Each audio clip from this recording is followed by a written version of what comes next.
I've known Kim for a long time, and I'd like to start off asking her a simple question. Kim, before you came to Full Sail, what did you know about computers? And after you got here, how did Full Sail prepare you to enter into the industry? Oh, that's a good question. That really dates me as far as how old I am. I would say 3 things on the internet. I was lucky enough to have a computer to do email. Prodigy was awesome. I played games on DOS. I really liked Doom. And my sister spent one day showing me Illustrator. And that's when I was like, oh, I can do this. And at the time I was working as a carpenter.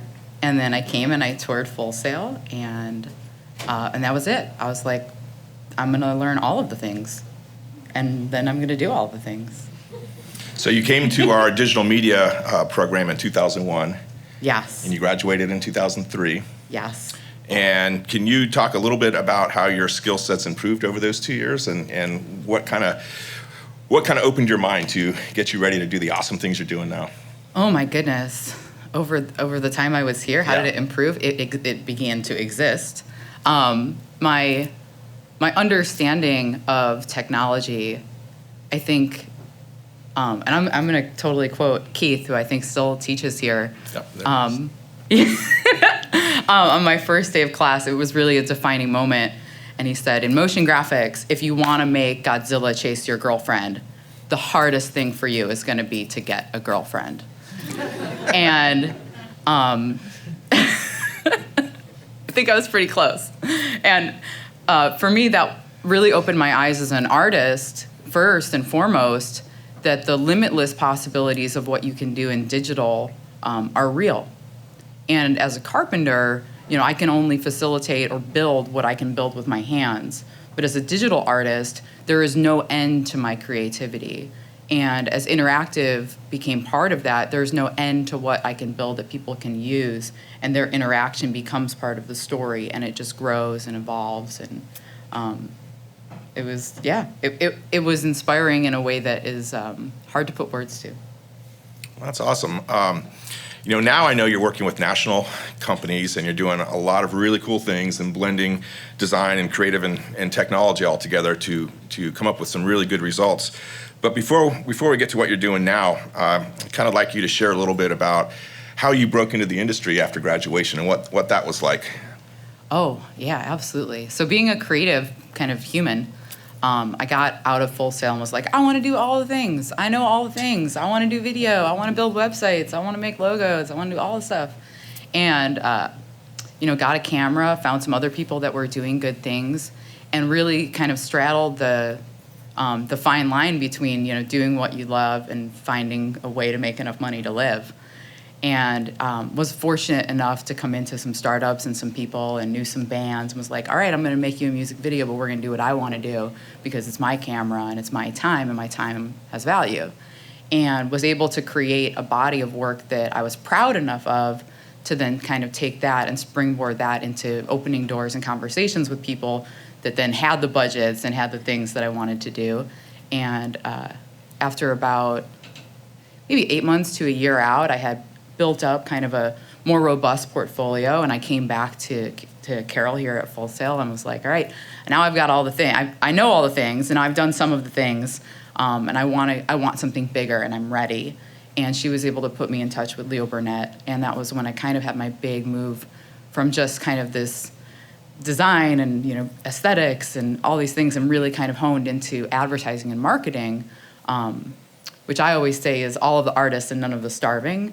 And allowed me to really segment my career life and my art life separately, so that my art could be for me, and I could fall on a sword for what I believed in, and my career art was what the client wanted and what was going to serve them. That's great. And for those of you that know me, that combination of art and design is something that really drives me as well, and I think that's really special, and I applaud all designers that still do fine art and keep that going, and Kim's still doing it. So I'd like to talk about just a few minutes the soft skills that you needed when you graduated to give a good interview or hook up with a client and talk a little bit about about what it takes besides just the technical expertise to get into this industry. Oh man, soft skills. Yeah, interviewing techniques. The professionalism. That was always something when I first came to Full Sail, knowing, all of my peers going to other kind of university, that's not really something that they had. Like, there was no, professionalism. Like, they're in a fraternity. That's not there. And it really kind of speaks to getting you ready on this very specific other level, because there's an inherent brand that you bring to yourself when you enter the room. And I think when I took the initiative to go to placement and was like, I gotta get ready. I need to interview. I come from a very working class kind of family. So the idea of, what do I wear? How do I look? What do I say? When is it or isn't it appropriate to talk about being an artist if I'm going after something that's more corporate? And kind of learning how to hone those things. And it's something that I think throughout everyone's career will always evolve. If you want your career to grow, you're going to have to grow. And I think very early on, I understood that I was no one, and I wanted to be someone, and understanding how to be quiet and patient and open to failure was something that I think the people who were interviewing me really responded to. And now I'm in a different position where when I go into a meeting or something, I'm vetting them. Are they going to be a good client? And I think that's something now in my career that I understand even more. And I think I did some of that more as an artist when I was kind of starting out. I was like, oh, is this band going to totally, are they going to jerk me around and be nuts? Do I want to do this video? Are they going to be crazy? But now, even with big brands and with big clients, if they're not going to be good to work with, there is an importance to, gracefully declining a project. And I think it's an important thing to figure out. And yeah, definitely that was a big one here. Making friends here was a big one too, like interdepartmental friends and things like that. And I was lucky enough to have such a great group. The people that I graduated with, 11 some odd years later, we all kind of still talk. I think I know where most of them are today. I could be like, this one's here, this one's there. So it's exciting. I was curious as how the conversation changed with the clients when you went from pitching straight design campaigns to adding some of this business intelligence, how that shifted your conversation with the client. And I'm also interested in how the client's reaction and buy-in to your work also evolved. That's a good one. I like that question. Excuse me. I think for the most part, the reaction from clients was like, oh my God, we need this. I worked on a campaign for a beverage company where we did an online beverage creator where you could kind of decide what ingredients you wanted to put into it. And they had no real plans to collect any of that data. It was just kind of like, we want some Facebook likes, and people are going to make their beverages, and then they get their custom image, and it's going to be super sweet, and we're going to make you make 17 versions so it can be animated on an iPad. And that's fine. Like, it was an awesome Facebook app, and it had, 170, 200,000 likes within the first few weeks. But at the end of the day, I had recorded and created and overseen making this database that would hold all of this recipe data so we could then give it back to the client. And seeing that light bulb go off for them, we're like, oh, we now have the biggest focus group across America ever. Was really, it changes the conversation, and it makes you more valuable as a marketer, because you're able to understand where their business needs are. They're not just trying to, like, I always say the coupon consumer is a one-time consumer, and a lot of people in the marketing world will fight me on that. The coupons grow affinity, and I think that that's true depending on what generation you're talking to. But I think in a lot of ways, when you build real affinity and you can show that you're solving business needs through marketing, it creates a bigger opportunity. And that's really how advertising and marketing has changed dramatically in the past 10 years. And I think that's why Kim's such a powerhouse in Chicago. She understands that. Imagine, put yourself in the place of a business owner. who typically doesn't have a design sense or an aesthetic sense, and they're paying you to come in and do that for them, but they're nervous and scared because they're paying money and they can't really identify, especially if you don't help them identify what their return on investment is. So by adding this component, it seems like it's a very powerful tool in a designer's toolkit. So you went through and worked at some big agencies along the way, and then about a year or so ago, you decided to shake things up for yourself. I did. Can you talk a little bit about that transition? Yeah, absolutely. Wow, how to put that into like kind of an essay. I reached out a little over a year ago. The conversations kind of started, and I reached out to some folks that had really been mentors of mine in the industry, on more of a, like, that I admired their work, but they were personal kind of mentors, people who, you know, as I went through challenges with clients or coworkers, that I would reach out to from an ethical perspective and be like, is this, you know, like, if I say this, is this the right thing to do? Is this the right thing to do? And I really admired the way that they handled themselves in business on top of just being really talented. And I wound up in some conversations with them, and they had been consulting for a long time. And I was like, what if, and none of them kind of knew each other, which was the weird part. They all knew me, but none of them knew each other. And I started this conversation about, like, this is what's happening with me in this agency, but these are the places I want to go. And they said, if you go out and you build this, I want to be a part of it. And I was completely floored, because for me, you want to be a part of it. Like, I want to be, if you're a part of it, then I want to be a part of it. And it just, I had never, I'm so inside, I had never kind of taken a step back to look at kind of what was behind me or what I had built, and was super honored and decided that I wanted to put together this team of consultants to be able to really speak to what strategy can do from a very high level inside of creative, and be able to be more nimble and be more amorphous and kind of see the change of, an advertising structure that for 100 years has been modeled the same way. Going from a major agency to your own company, that has pros and cons, and it's got to be a little scary, right?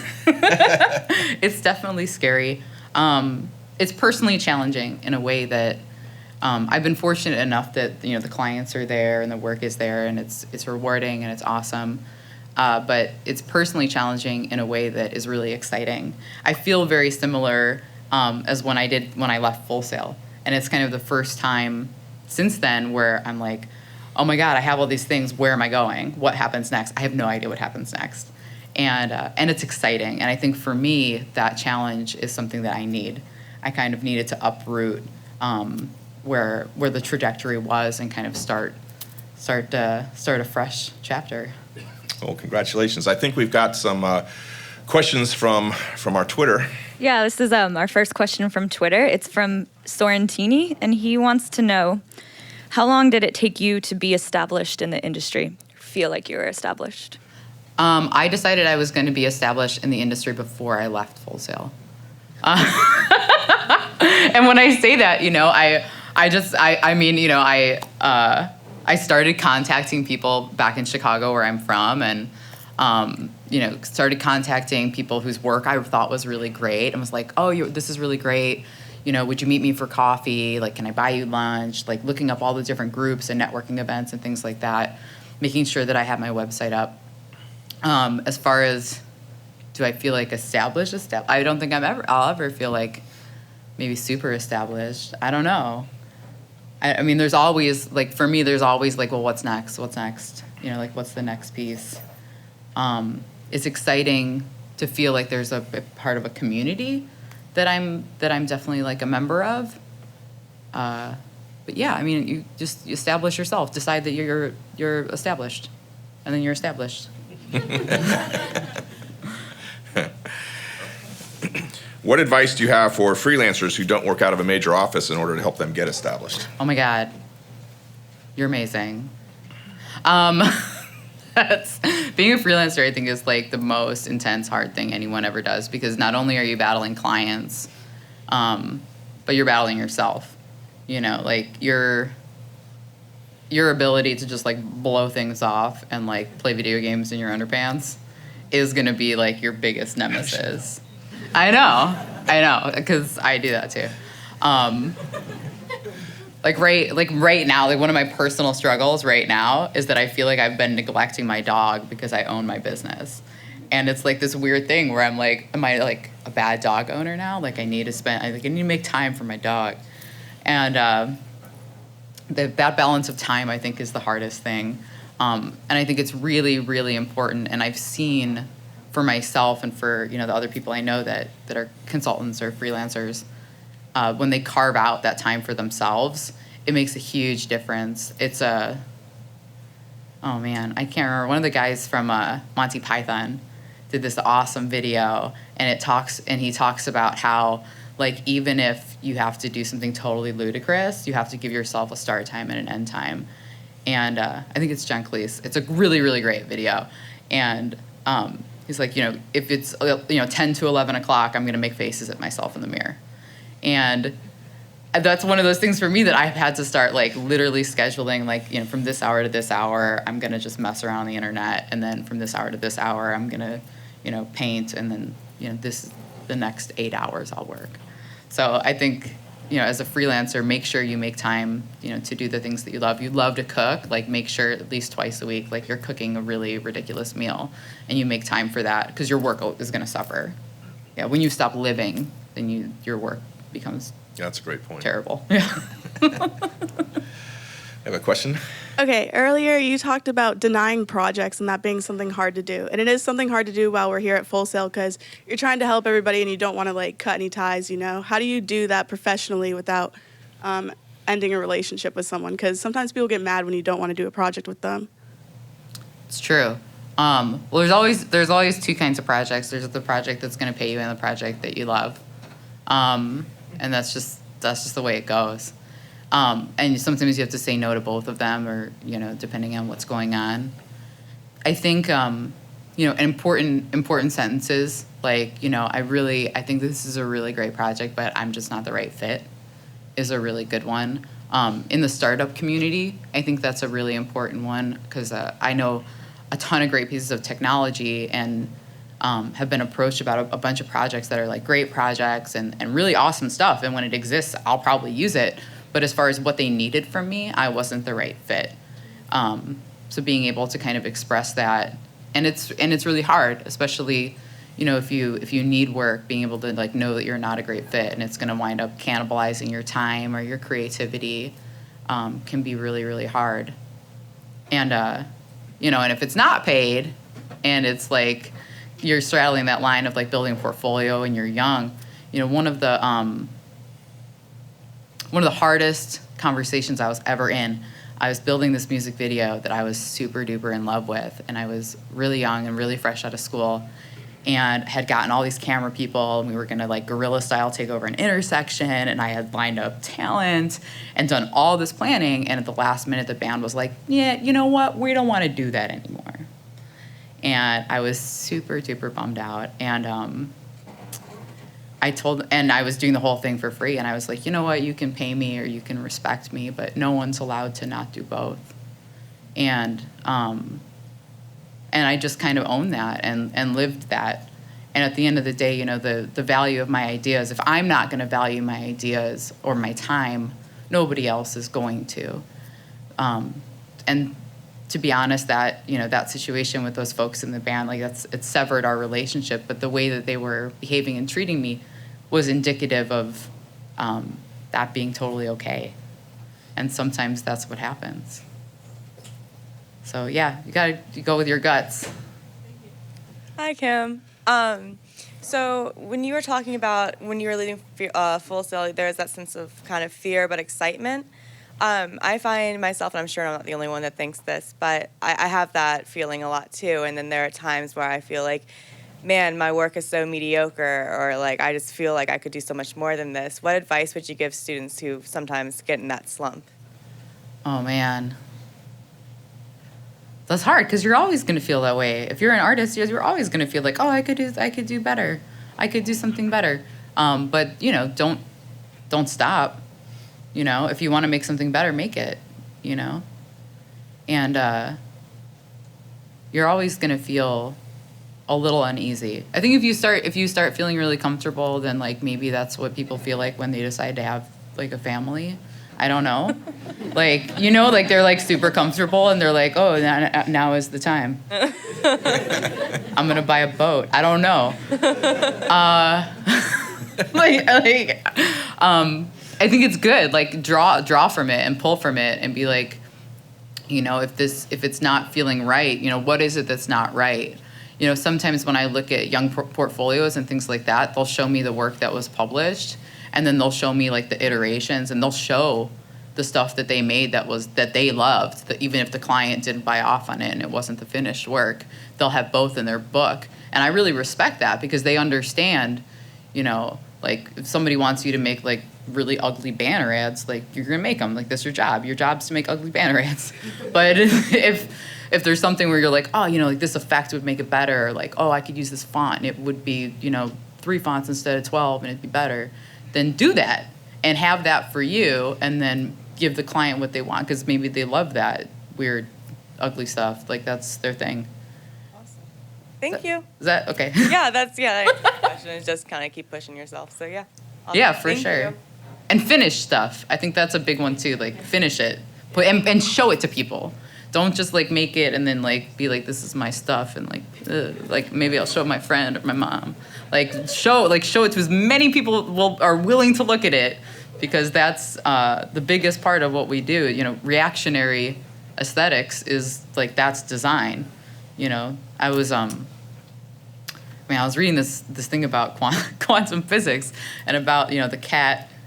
You know, is the cat alive or dead? Like the kind of quintessential definition of within quantum physics, is the cat alive or dead? That was in Time magazine. If it's in a box and there's poison and there's a 50% chance that the poison has fallen over, that the cat is actually sustained both dead and alive until someone views it. And I feel like design is kind of like that, where like the design is neither good nor bad if no one ever sees it. So it doesn't exist yet. I don't know. Perfect. We talked about quantum physics and cats, so that was the best. Yeah. I'm going to be thinking about the poison in the box for a long time. Do you know what I'm talking about? It was Yes. they illustrate it really well in Time, and it's like the radiation and then poison and then a cat. You gotta have a cat. It's important. I'm like shaking. You started talking about quantum physics. It's got me I know. exciting. I recently learned that 85% of the managing directors in advertising are male. And instead of looking at this as a daunting number, I want to see it as an opportunity, like, hey, supply and demand, you know? Yeah. Do it.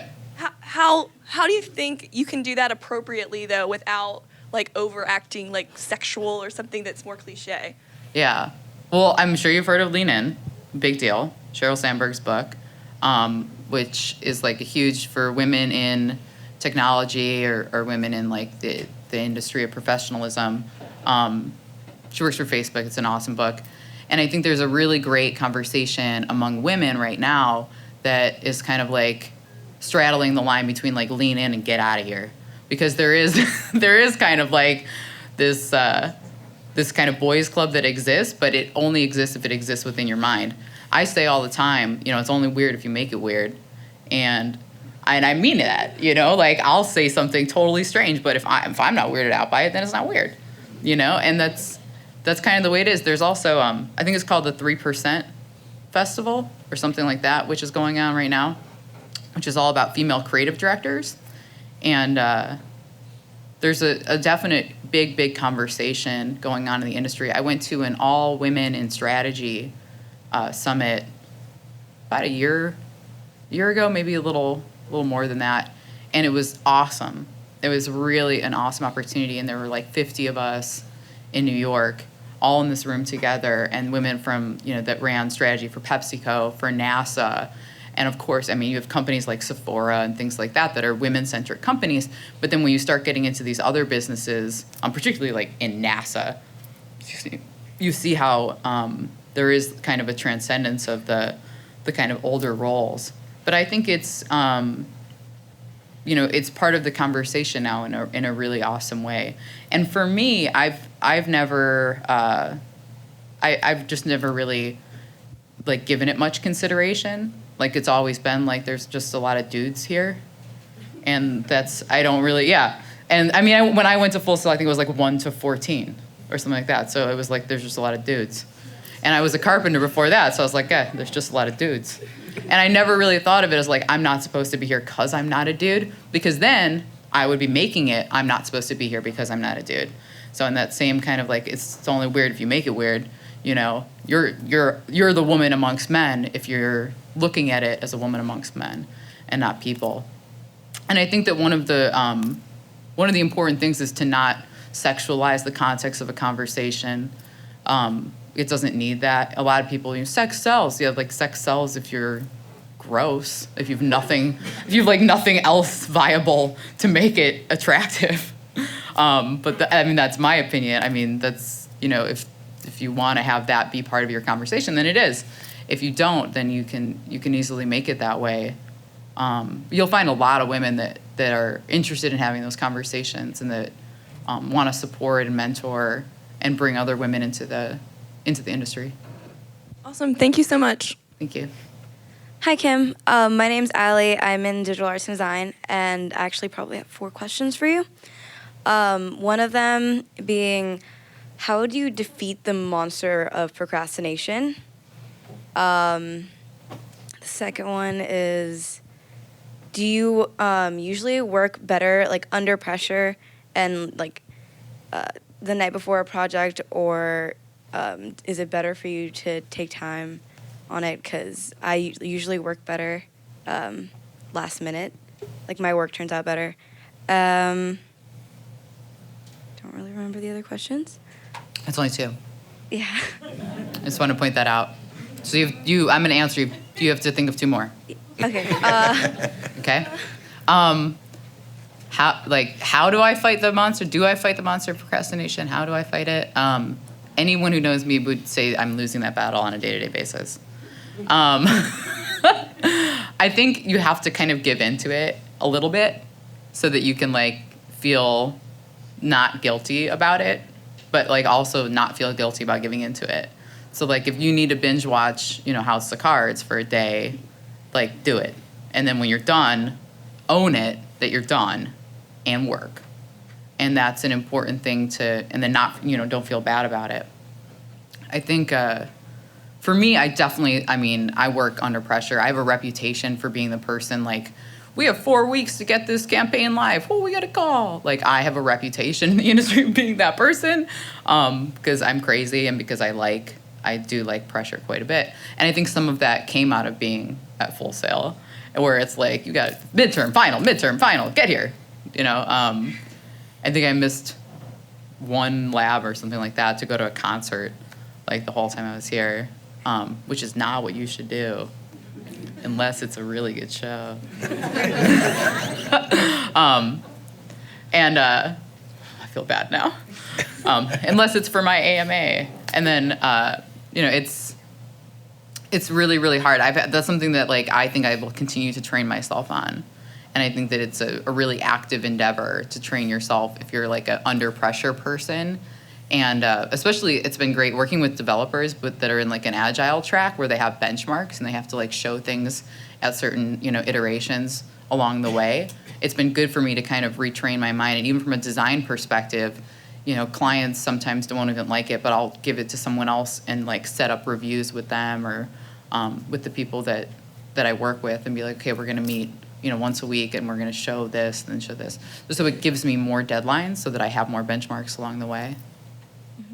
So that's my advice for it if you're a deadline person like me. Next 2 questions. What do you recommend going to events that are not in your field? I love that you have them. Questions. And how did you set up your portfolio in your demo reel? Oh my goodness. I'm going to start with the demo one. I'm going to do them in reverse because that is actually really funny because I left Full Sail with a really sweet CD-ROM. And it was awesome. And it is still awesome if your computer has a CD drive, which mine doesn't anymore. I left with a CD-ROM. I had some QuickTime videos, and I think some of the best advice about making reels that I ever got was like, never show the same thing twice because nobody cares about it as much as you do. Which I think I've broken that rule on almost every reel I've made because I really like certain things more than once, and certain parts of different things more than once. And make your reel say what you want to do. So like, even if you're really interested in making websites, still have a 20-second video of like super sweet websites. And if you're looking to just do logos, make something that just shows really great logos. If you're looking to do compositing, then your reel should just show that you want to do compositing. And if you're looking for work and you need to show a bigger breadth, make one that has a bigger breadth. Make 2. There's no like limit. People are like, I need the one holy grail resume. You don't need to have one resume. You don't need to have one reel. Make the one that says the thing that is like the goal of what you want more than anything else, and then make the other things that, are going to be a little bit more broad or a little more generic, just to make sure that you're not going to go live with your parents again. Like, be realistic. And then you have both so that you can be, a rock star and also independent. As far as going to things that aren't necessarily in your field, it depends what you want. Sometimes I'll go to things that are a little outside of my field, but they're within my field of interest. So, don't go to something that you're not interested in because you feel like you might meet like a hot dude. I don't know. Like, why would you go to something you're not interested in is my question maybe. But if it's relevant enough that you're interested in the topic, it doesn't necessarily have to be in your field. Like, I'll go to stuff that's, like, I love synthesizers. Like, I love analog synthesizers. I love electronic music. And I'll go to meetups and stuff that are about that, even though, like, I don't own a synthesizer. I've never put out, a really sweet album of ambient tracks. But, like, I love that stuff. And if there's, like, a tweet up about it, I'll go to it because I want to talk about it. And inherently, I'll meet people that are like, oh, like, I need to do some marketing stuff. Oh, like, I need a logo for my company. Or, like, what do you do? Oh, and then we'll talk about music, and it'll be a good networking opportunity because it's the stuff that I'm into.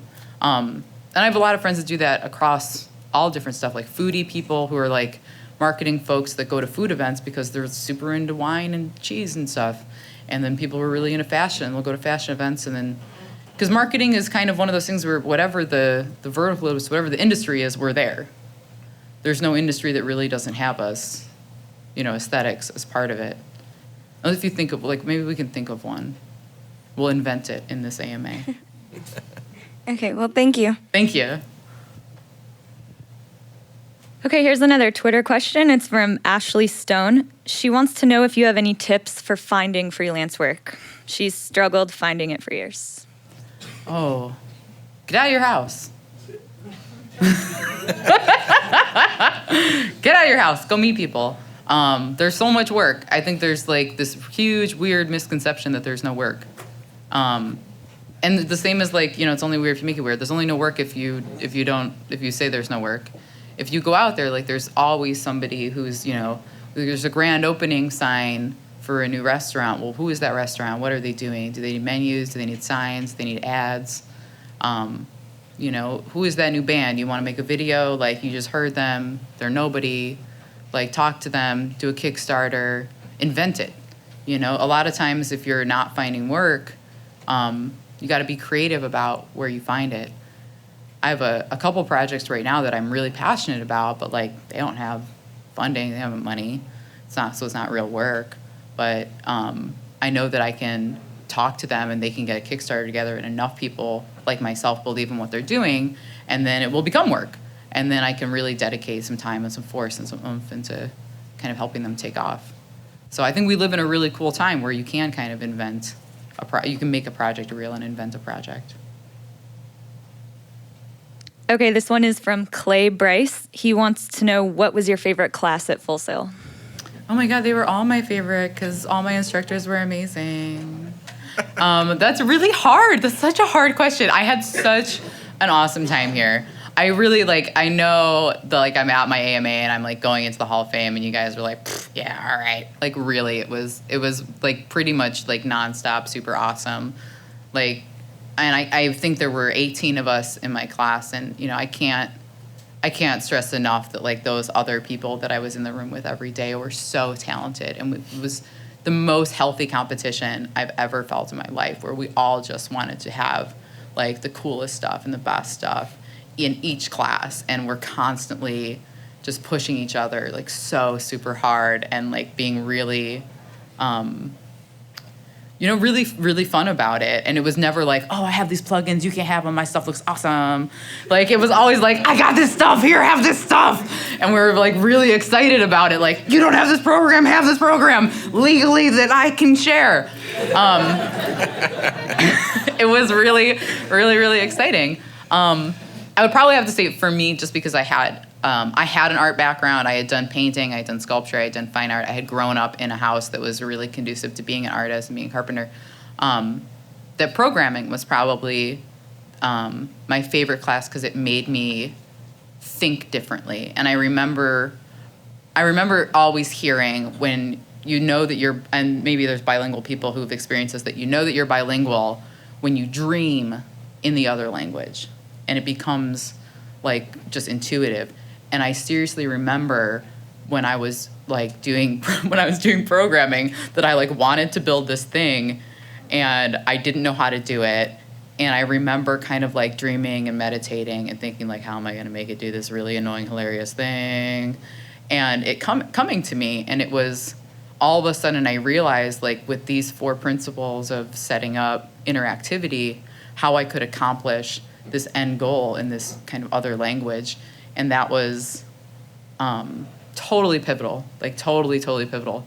And it's still to this day, even though I don't program on a regular basis, I can sit down with a programmer in a language that I've never seen before and help them kind of go through and debug their code or figure out like, oh, we want to do this thing that's never been done. And be like, okay, well, if you have a random here and then we make it do this, like then we can achieve this. And what if this moves on top of here? And can still have that literacy with them. So that was probably my favorite. I know that's really Twitter person. That was a hard one. I'll keep going from Twitter here. This is from our own Eric Rosenfeld. He wants to know what you like about working with and managing artists and designers, and also what drives you crazy about them. Okay, I'm happy that was a 2-part question because I was going to say nothing. They're the worst. They're the most fickle, worst, delicate flowers. I love that artists are so delicate because I've learned how to have that that kind of that dialogue with them and support them and understand how to like kind of shepherd them to finding the right thing and like help them get to the goal and get to the good stuff. And figuring out how to do that was really difficult. Like there were definitely moments when I was first a creative director and first managing designers where I was just like, why do they not do what I say? Why do they care so much about nothing? But it's really, I love it because they, for the most part, like I live this kind of one life and I'm kind of nuts and I want to talk about art and have fun and they want to have fun. And, the good folks that understand that like work can be fun if you work hard and you're good at it. And when you mess up and you really mess up and like you really did a bad job, like that it's cool if you own it. Like that part is really the kind of the perfect balance there. But yeah, I mean, if they were all robots and they weren't fickle and horrible and sensitive and awkward and socially inept, then we wouldn't have anything in common. that wouldn't work.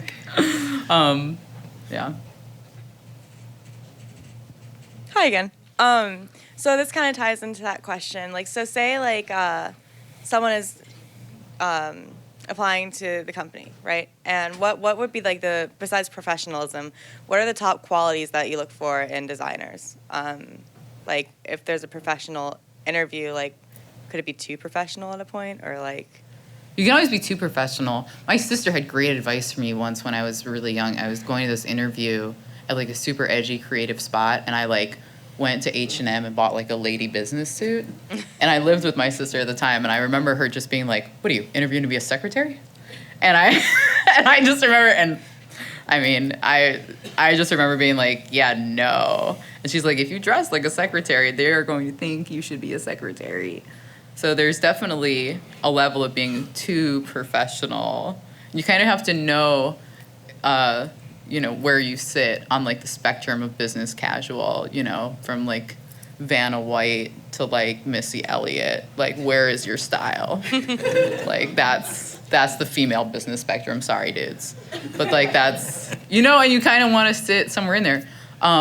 For me, I think I look for people who are really honest, who know that they're not going to be right all the time, and who understand that I know that I'm not going to be right all the time, and that I'm going to do what's right even if I get it wrong. And, people who kind of have that same foundation, and who really are in it because they love it. There's always people who are in it because they want to, make lots of money, and that's awesome because you can do that in advertising. But there's a lot of people who really truly care, about what they're putting out, and they really want to work for companies that benefit all humans, not just them and like what they want and what they need and like their vacation time, but that are really trying to be good companies doing good things. So for me, it would have to be that. But it's always depending on who you're sitting down and talking to. Get to know who you're going to talk to. Like, it's not creepy. It's not like you're like the Facebook, OkCupid stalker.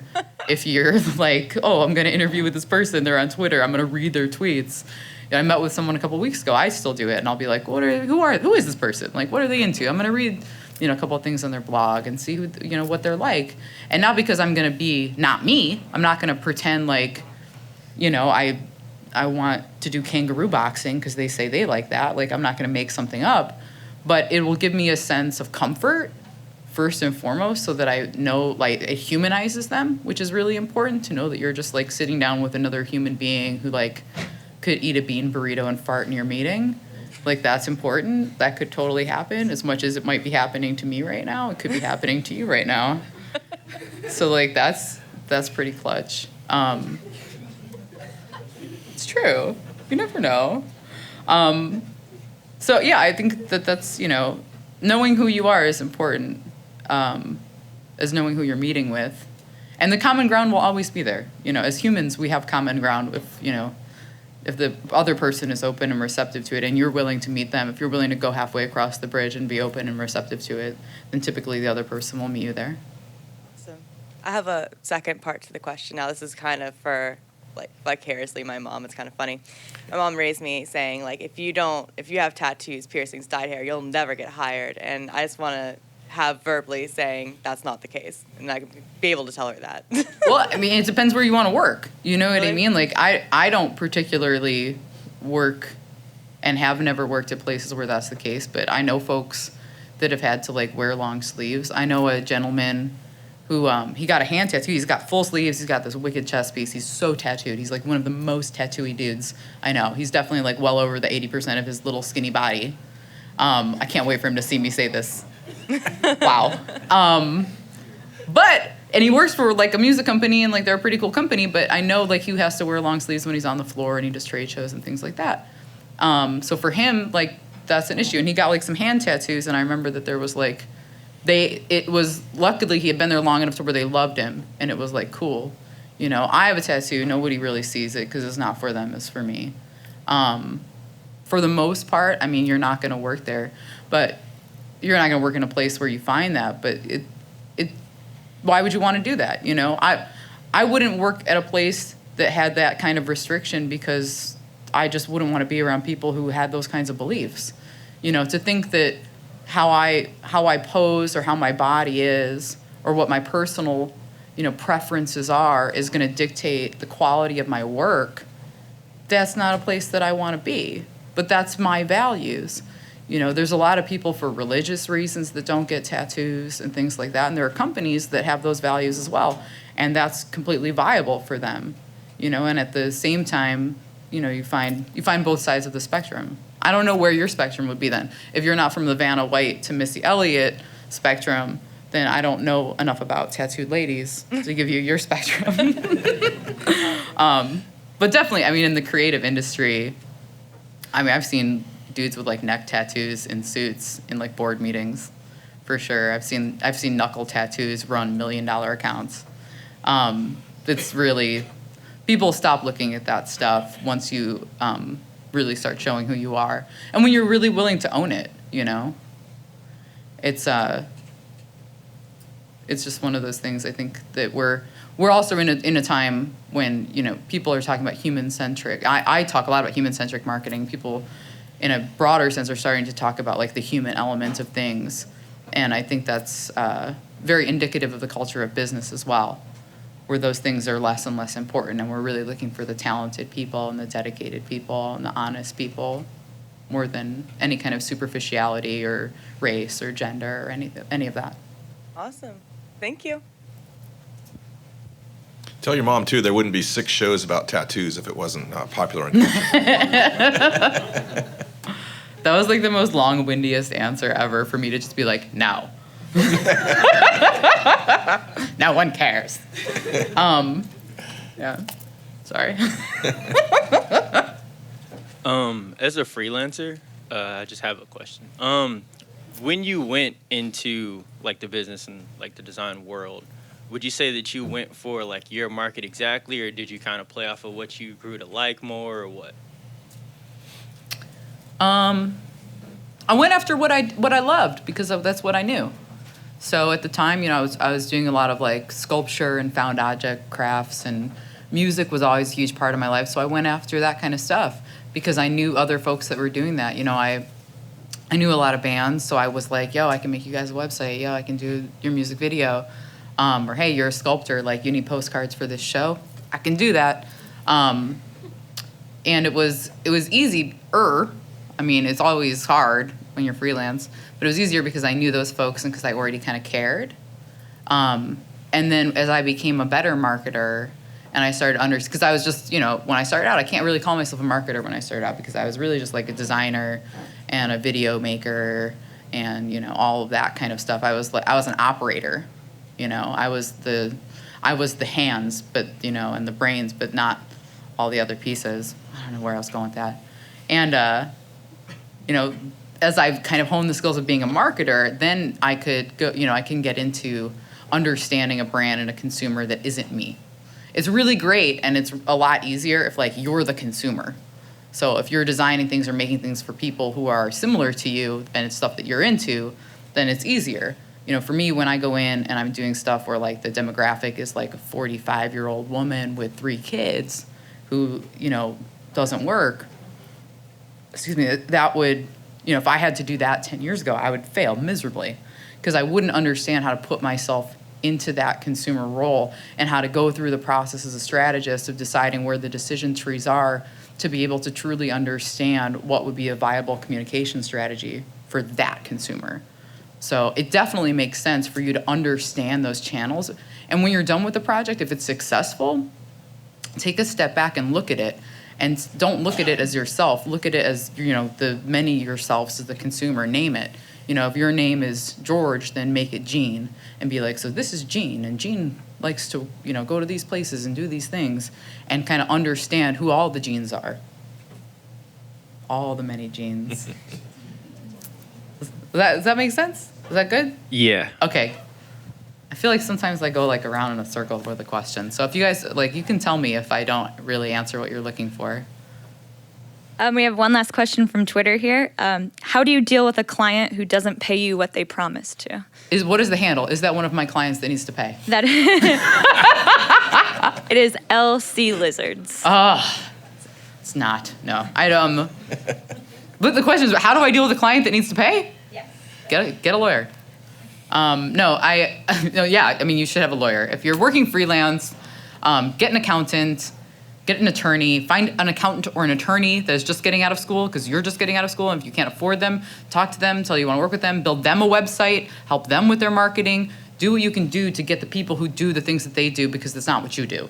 Like, oh my God. Like, really, seriously, like, I am not a lawyer. I'm not an accountant. Like, the moment that I really, truly actualize getting out of those seats, taking those hats off, and, like, taking off the hats that I'm not good at, everything for me became so much easier. And you always have to take a gamble of like when you might have a loss, but for the most part, if you've got solid contracts, which you should always have, and you've been paid incrementally as you finish a project because you have incremental benchmarks, so you're paid along the way, you can develop a way to not get yourself into those situations where you get hung out to dry, because that's not cool. And if somebody's like, oh, I don't have any money, all of a sudden they have something. Like I've told people, like you can come clean my house. Like come on, like my time has value, your time has value. My house needs to be cleaned. You need to give me money. Like we will sort this out. Like I believe in the barter system. So never walk if you can try to negotiate some commonality there. That's a great answer. Ready for the next one? Hi, my name's Todd. I have a question. I'm always curious about creative people's inspiration, creative process, where they go to get their inspiration, where they get their ideas. Do they go and sit and meditate? Do they go to the internet? Do they take a long drive? Do you get a bunch of people together? Do you throw everything up on a board? And so I was just curious as to what your creative process was. It depends on the project, for sure. I mean, some of the Make Amazing stuff with the other folks, they're so creative and they're so awesome. I love to get people together on the phone and spitball ideas. I love to get in the room with a client or with a team when that's possible. When it comes to just kind of big idea thinking or art project thinking, I'm a pretty avid meditator. I really love sensory deprivation, just to get into some of my my real weirdness. That quietness allows for space for me to think in a way that I wouldn't be able to with the millions and billions of distractions of the world. And going out, live music is a huge one. I think that music, especially when you have instrumental music without words, it becomes a way for you to create a dialogue with yourself, and you kind of write your own words and you write your own creativity inside of that space, and it's really nice. Awesome, thanks. Hi, Kim. Thank you for coming and sharing these advices with us. I have a question for you as an artist, as a designer. It's similar to this question. How do you deal with a block? Like, you are too into a project that maybe the creativity doesn't flow anymore. How you deal with that kind of situation? Creativity atrophy? Yeah, that's the real thing. That happens. Sometimes it's just I can't even keep going on this project. That happens with me on some of my personal projects, for sure. Like when I'm making art and I'll have an idea and I'll be like, I love this idea and I'm totally gonna make it and execute it, and I'll shoot it and I'll get it in and I'll be ready to kind of finish it, and I'll just be like, oh God, I don't wanna do it. And sometimes it has to go on the shelf for a little while, but it's negotiating the time of it. Going to see other art is a big one too. I try to go to other people's openings and support the art community and the folks that are producing work that I really like, because they inspire me, and it kind of drives me to want to finish something that they can see as well. That is the challenge. That is the thing. So it'll always be there. Okay, thank you. So, got another question for you. What is a typical workday like for you? There are no typical workday. Yeah, I figured as much. So, kind of explain the flow. Okay. I get up. I have my banana.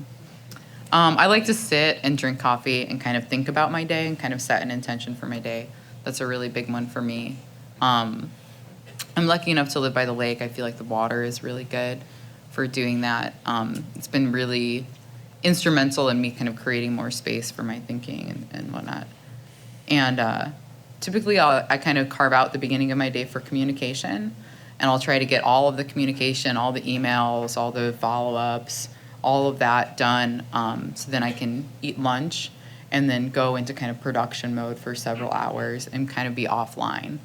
So during that time is when I'm kind of creating whatever documents I might need to send out or things, or producing whatever doodads and things might need to be done for the day, whether it's contracts or frequency charts or, branding guidelines or whatever they're expecting me to do. And then closer to the end of the day, I'll go back on and follow up with anything that's come in, send out everything that needs to go out, and try to wrap my day up at a reasonable hour. And, that's kind of like an ideal day, but there's always somebody on GChat that's like, check out this. And then I have to look at GIFs for 10 minutes and then go back. That's, the humanness of it. So I've been following you and your career for over a decade, probably closer to almost 15 years now, and I've always noticed that you were really, really active in social media even before it was cool and everybody else was doing it. It was always cool. Okay. So I wonder if you could talk a little bit about not just the coolness, but how you use social media in your business, in your art life to connect. Yeah, I think it's like one of the greatest things about social media, and really, I think Twitter specifically, is that it's an opportunity to meet people who are doing things that really inspire you and to start conversations with them and to really have both 1 to 100 of you speaking and talking about what you're doing so that people can find you and know what you're doing. But at the same time, you can find other people that are interested or doing similar things to what you want to do. I've had numerous experiences within growing my network on Twitter and finding people that are doing really awesome things. I became really interested in this movie Connected, which was really great, and the woman who directed it, Tiffany Shlain, is one of the founders of the Webby Awards. This incredible woman, and I started tweeting with her, and she wound up tweeting back at me, and we kind of had this Twitter dialogue. And when I went to South by Southwest, I had the opportunity to meet her, and I saw her on a panel, and I went up, and she was talking about how I really only communicate with people that I really like and that I feel inspired by and that communicate with me. And I went up to her afterwards and I was like, I'm Kim Alpert. I tweet with you. And she was like, oh my God, Kim Alpert, you tweet with me. And knew and came down and hugged me in her top hat. And I was like, oh my God, that's so cool. And it's, when you have those moments that go from kind of digital to real life, it breaks down that barrier that there is anything different there. And especially for me, there is nothing different there. I had a friend recently pass away, and I'll tweet about that the same as I'll tweet about, a work project that I finished, because those are the things that are important to me, and those are the things that are going on with me. And that's, especially as an artist, the humanism and the realism of what I'm experiencing is part of what goes into making my art. So even though, I have a business, and my business has a different handle, and it doesn't talk about how much I like kale milkshakes. All that's sharing kale milkshake recipes is something Kim Alpert talks about. Make Amazing does not care. So developing that kind of response has been really great. And there's, I was doing titles for a film. I saw a tweet and was like, they were like, wow, we really need somebody to do titles for this film. And I was like, oh my God, is film about synthesizers? Yes, I want to do that. And tweeted back one of my favorite musicians. And 2 days later, I had the assets and I was animating it. You can insert yourself into a conversation that's open and ready and waiting for you publicly through social media. And that's, being scared to have a voice is the worst thing that you can do, because then you're not even existing. So by doing that, it's limitless. I love it. One last question. Okay. What is your ultimate career goal? Oh my God. Yeah, easy one, right? Bill. I don't know if I have one. I don't know. It's really hard. I have some really great clients right now who own businesses that I believe in so much, and being able to go in and do marketing for them and see their businesses grow over time. I can't think of something more that I want, and it's really gross to be in a position to be this thing that I've always wanted, I'm doing it. And now it just it has to actualize. So, what I'm digging in and I'm planting right now, I won't harvest the fruits of that or see it until I can look back over, 3 or 5 years and see these businesses go and evolve and grow and become the amazing things, because they're run by amazing people and I believe in them, and I'm pouring, all of my kind of goodness into it, and they have all their goodness into it. And beyond that, I don't know. Like, as an artist, I want to, keep the conversation going and have people connect more with each other and question what they thought was real more, and break down barriers between people. And have fun. Great answer. Thank you very much. I'd like to thank everybody here as well for coming. And I'd like to especially have us all thank Kim for sharing her knowledge and her wisdom today. Thank you very much. Oh, Really thank appreciate you. that.